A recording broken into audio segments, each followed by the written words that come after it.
A friend of mine sent me this text a long time ago, and it's stuck with me ever since. It's 50 points, and it's advice from an 80-year-old. And I try and read these 50 points every day, whether I'm having a good day or a bad day, and especially on bad days, it really, really helps. I'll read a couple of them. Choose your life's mate carefully. From this one decision will come 90% of all your happiness or misery. Never deprive someone of hope. It might be all that they have. Never waste an opportunity to tell someone you love them.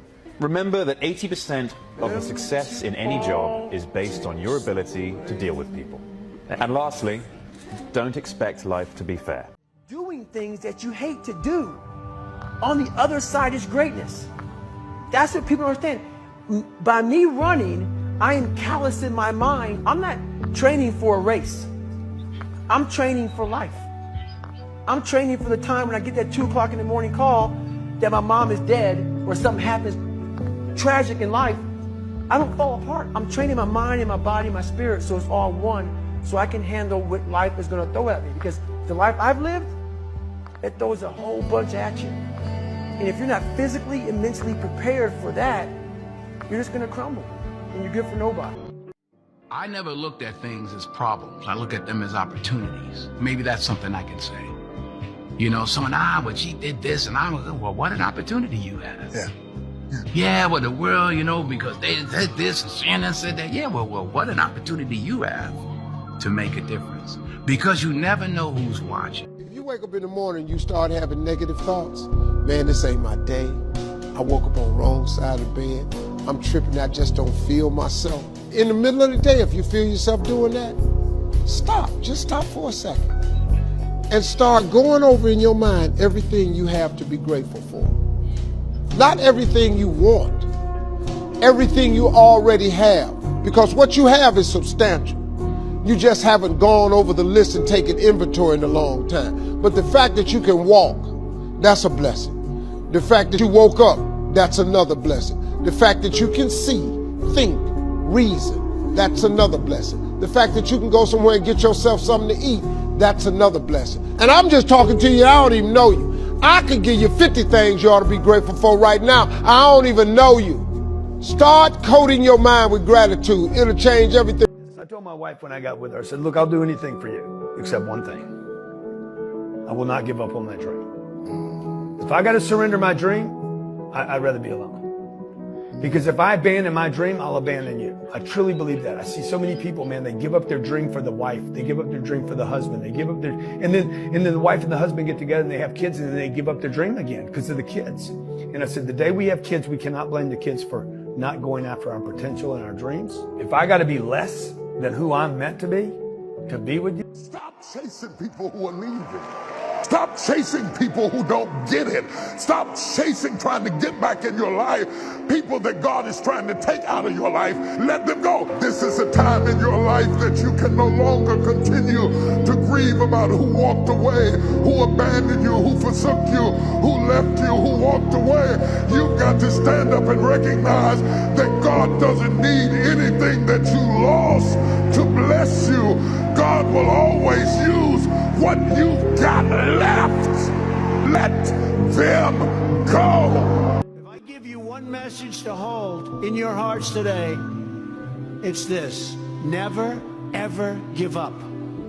There'll be times in your life you'll want to quit, you'll want to go home. Just never quit. I've seen so many brilliant people. They gave up in life. They were totally brilliant. They were top of their class. They were the best students. They were the best of everything. They gave up. I've seen others who really didn't have that talent or that ability, and they're among the most successful people today in the world because they never quit and they never gave up. So just remember that. Never stop fighting for what you believe in and for the people who care about you. When you get haters, you know, people's opinion of you is none of your business. I have lots of haters. They on the internet all the time. But who are they though? They don't even know me. People who are haters on the internet, I call them thumb gangsters. They just typing shit. Their little punk got a private page. They saying shit about, they don't even know me. So I don't give them no energy. I give haters no energy. Here's how you know someone's your friend. A, you can tell them bad news, and they'll listen. They won't tell you why, you're stupid and why that bad thing happened to you and how something worse happened to them once and, derail the whole conversation. You can actually tell them bad news and they'll listen. So that's a good thing. And then, this is a weirder thing, you can tell them good news and they'll help you celebrate.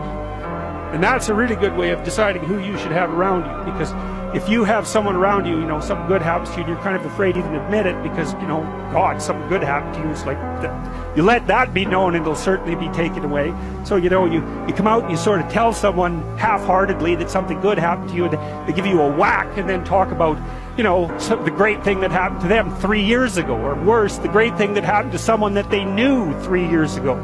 It's like, go away from that person. They're not helpful. If you go to the gym and you work out and you come back and you look in the mirror, you will see nothing. And if you go to the gym the next day and you come back and you look in the mirror, you will see nothing. So clearly there's no results, can't be measured, it must not be effective. So we quit. Or, if you fundamentally believe that this is the right course of action and you stick with it, you commit yourself to an act of service. Screw it up. You can eat chocolate cake one day, you can skip a day or two, but if you stick with it consistently, I'm not exactly sure what day, but I know you'll start getting into shape. I know it. Going to the gym for 9 hours does not get you into shape. Working out every day for 20 minutes gets you into shape. It's the daily practice of all the monotonous, little, boring things like brushing your teeth that matter. I tell young people all the time, I'm not a very typical psychologist in this regard, because psychologists like to pat people on the head and say, you're all right the way you are. And that's such rubbish. 10% of the people in my audience are young, maybe they're young men. And they're like not in good shape. They don't have any goals. They're drinking too much. They're watching pornography all the time. They've got no aim. They've got no structure in their life.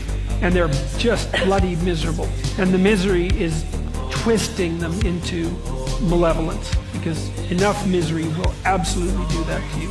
And then what are you going to do? And come along and say, well, you're okay the way you are? It's like, that's the last thing they want to hear. It's like, get your damn act together. You pick up the weight of your suffering voluntarily and you walk uphill with it. And that not only gives you the meaning that you need in your life to stop you from degenerating in a dangerous manner, but it actually makes things better. I had a conversation with a friend one day. We was talking about family and life, and I asked him, how do you see your kid's future? And he said to me, my grandfather walked 10 miles to work every day. My father walked 5. I'm driving a Cadillac. My son is in a Mercedes. He said my grandson will be in a Ferrari. He said my great-grandson will be walking again. So I asked him, I said, well, why is that? And he said to me, tough times create strong men.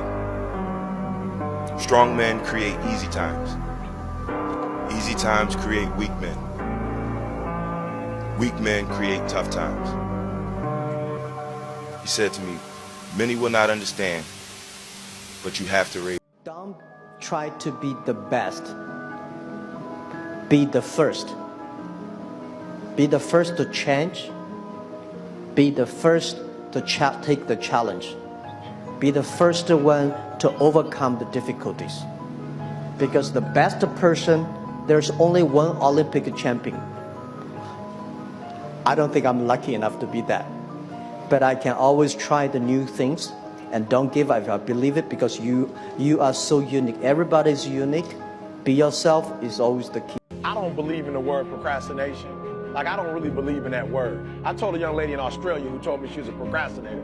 I said, look, if I told you to meet me here tomorrow at 5 a.m. and I'm going to give you $3 million, where would you be? She said, I'll be right there at 4:59, ready to get that $3 million. And I said, so there's no such thing as procrastination. What it is it's not important to you, right? It's not meaningful to you. It's not something that's urgent to you. And when something is not urgent, you put it off. So, yep, you're in school, yes. You probably are getting grades, etc. But if it's not meaningful to you, if it's not important to you, then you're not going to make it a priority. So what you have to do is find out, how can you make it meaningful? How can you make it purposeful? How can you make it stick? And when you can find that out, I promise you, you'll get up early, you'll get there first, and you'll do whatever it takes to make that goal a reality. So for me, no such thing as procrastination. It's a such thing as it's not a priority to you. This is kind of part of being a man. It's like, you kind of got to fuck it all up a little bit. I think so. I think part of learning is dying. I think part of learning is you got to die a little bit. Because what is learning? Learning is me giving up on my old shit, my old ideas. Those ideas have to die for me to be open to some new shit. And so me learning how to be a better man, I had to die a little bit. You meet somebody wealthy, their family at one point was not wealthy. And then the one shows up. The one. One person changes a family tree forever. In my family, I'm the one. And it wasn't because I wanted it or I hoped for it. I fought for it. I want to fight for my family. I want my mom and dad proud of me. I want my kids proud of me. I want me proud of me. I want to look in the mirror and be happy with the man I look back at. That he gave it everything, that he went for it. I think the most important decision you'll make in your 20s and 30s is who you decide to partner with, specifically have kids. Because you're in that person's life for 20 years. And I have a lot of friends who are successful in most exterior metrics but don't have a real partner in their spouse. And they have what I would call a life full of stress and disappointment on a regular basis. Whereas I have friends who on an external basis may not look as successful, but they have a real partner and everything just burns brighter for them. So the most important decision you'll make is who you're fortunate or not fortunate to partner with.